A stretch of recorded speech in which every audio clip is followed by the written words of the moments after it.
All right. There we go. There we go. That is it. The college football season is over. Well, damn near over. I'm recording right now. The game is still going on. Alabama is up 52-24. And if Ohio State comes back and wins this game, I'm gonna look like a damn fool. But I highly doubt that is going to happen. I'm live with the patrons, patreon.com/allgas with the squad members. And we're just talking a little instant reaction from this game, NFL draft, fantasy, just sort of my thoughts of everything that I've seen play out this evening. And I want to start off by saying what a dominant performance Alabama displayed. I mean, this truly felt like a true team game. You know what I mean? It wasn't just about one player. You know, in the past when we watched Alabama, it was about the stars. It was about Tua. It was about Jerry Jeudy. It was about Henry Ruggs. It was about all these other things. But this team, it truly felt like I heard during the broadcast they talked about, this was just a team like they wanted to win it. They want to win it. And in a season where all the odds were stacked against sort of every team, every player, the SEC came out from the jump and said, we're playing all season. And they played a 100% SEC schedule from start to finish, which has never been done. Just impressive, right? It's a dominant performance by Alabama. And when you're talking about the players in this game, Mac Jones, I'm starting with the quarterback position because I've been so impressed by his game. The kid is not flashy, right? He's not out here running for 100 yards a game. He's not, watching Lamar Jackson and the electricity that he brings to the football field. That's not Mac Jones. But what he does do, he's efficient with the ball. He pushes the ball downfield. He takes care of the football. He's got more than enough pocket mobility. He may not be a scrambler, but he's got more than enough pocket mobility and awareness. His release, the accuracy, his ability to run an offense. Listen, I am not saying that Mac Jones is a better – I did kind of say it on Twitter. I was talking some shit, and I said Mac Jones over Tua. But I kind of talked about this on some show. I don't know. Maybe it was the Futurecast, another pod. I do believe that the Tua that we're looking at right now is not the same guy that we evaluated pre-hip injury. But what he's doing right now, he looks like, if we're just looking at the player, you take the names away, you take all of that stuff away, it looks like Mac Jones is the better quarterback. Like, that's just what it looks like. Right now, he's thoroughly outplaying Justin Fields, and I don't want to hear about he's got all this talent and all that. Y'all can't have it both ways. You can't have it both ways. We weren't saying that shit last year when Tua had all four of those wide receivers healthy in there, plus Najee Harris, plus the offensive line. So don't take anything away from Mac Jones. Don't do that. Don't come on here and rain on that dude's parade for playing with what some people still think is an inferior wide receiver in Devonta Smith, even though he won the Heisman because he's 175, 180 pounds. Slade Bolden and John Mechie. Like, get the hell out of here with that. Don't take that away from Mac Jones. 36 for 44 at the time I'm recording this for 464 and 5 in the national championship game. Dude, bye. Like leave that lazy ass analysis at the door. What Mac Jones did this game should solidify the fact that he's going to be a first-round pick in the NFL draft.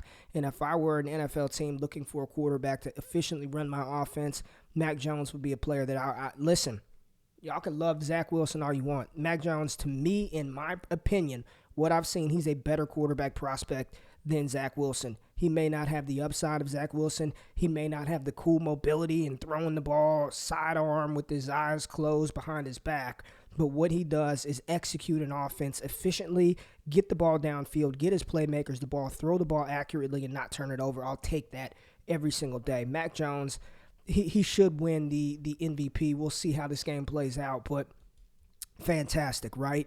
You go down the line. Najee Harris, he's a professional running back. Like, the dude is huge. He's fast. He's smooth. His footwork. Like, I'm not even going to bury the lead. Like, you guys know I'm doing these player profile breakdowns where the big get is the player comp that I do, and I don't like doing that often, but Najee Harris reminds me of a Steven Jackson, Matt Forte type clone. Like, that's who he is. He's big. He's smooth. He can catch the ball. I think he's got 7 receptions, 79 yards in the TD, 20 for 75 and 2 touchdowns. There was a play at the goal line where 41 blast him, and Najee just absorbs the hit. He's just a professional running back. I do believe that when we're talking fantasy football, he is a top 12 dynasty running back. I would rather Najee Harris over Josh Jacobs. Give me Najee Harris over, what other damn running backs are we talking about? Najee Harris or Clyde Edwards-Helaire? Who do you want? I want Najee. And I'm a big Clyde Edwards-Helaire fan, but he's that good at 6'2", 230 to have the fluidity that he moves with the footwork. And we'll do a little film breakdown on Najee Harris, but just outstanding, man. We saw Jalen Waddle go hobble around out there, make some grabs. It was good to see him on the field. Now, I just hope for the remaining 8 minutes of this game, we see no more Jalen Waddle. Jalen Waddle's a first-round talent. He's a stud. Outstanding performance. And I want to talk about Devonta Smith. And listen to me very closely, please. There are multiple legitimate wide receivers in this class. Jamar Chase, Jalen Waddle, Rashad Bateman, Rondale Moore. Those dudes are ballers. It wouldn't surprise me if any of those guys are Pro Bowl caliber wide receivers at the next level at some time in their career. Like, they're that good. Devonta Smith is there as well. I don't give a damn about his weight and all these people trying to tell you that he's not going to be good because he's 175 pounds or the hit rate.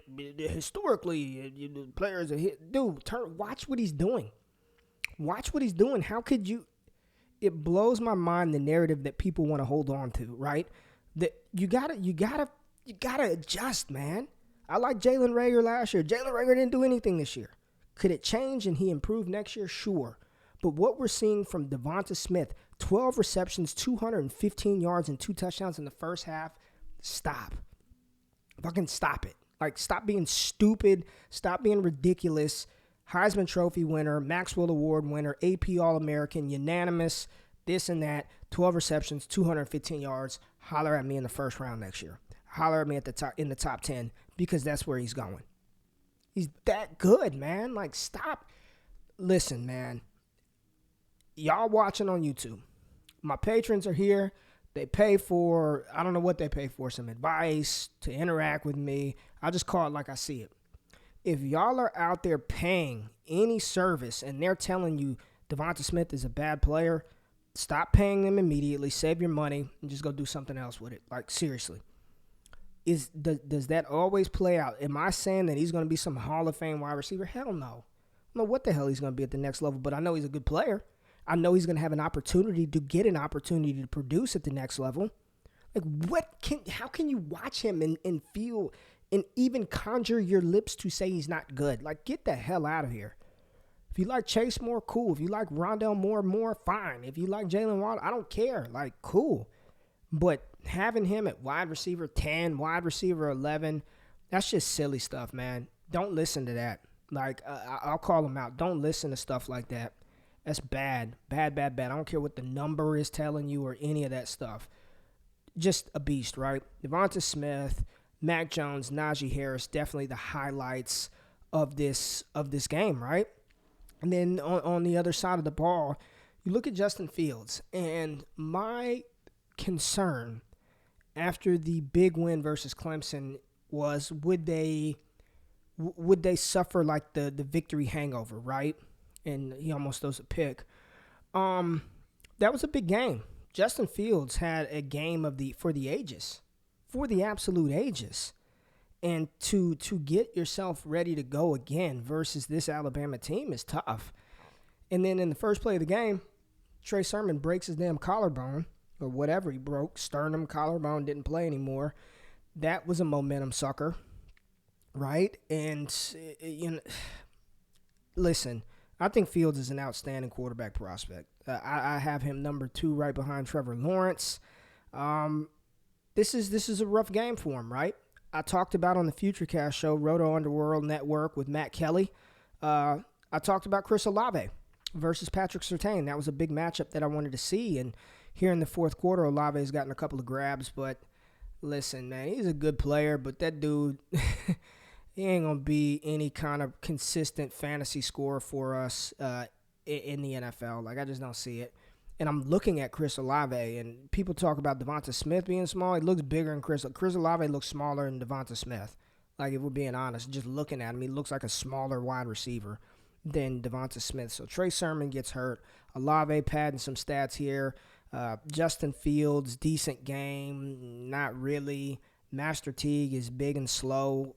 Don't ever draft him. He's not going to be good. Honestly, it looks like Alabama's the better team. They're the better team.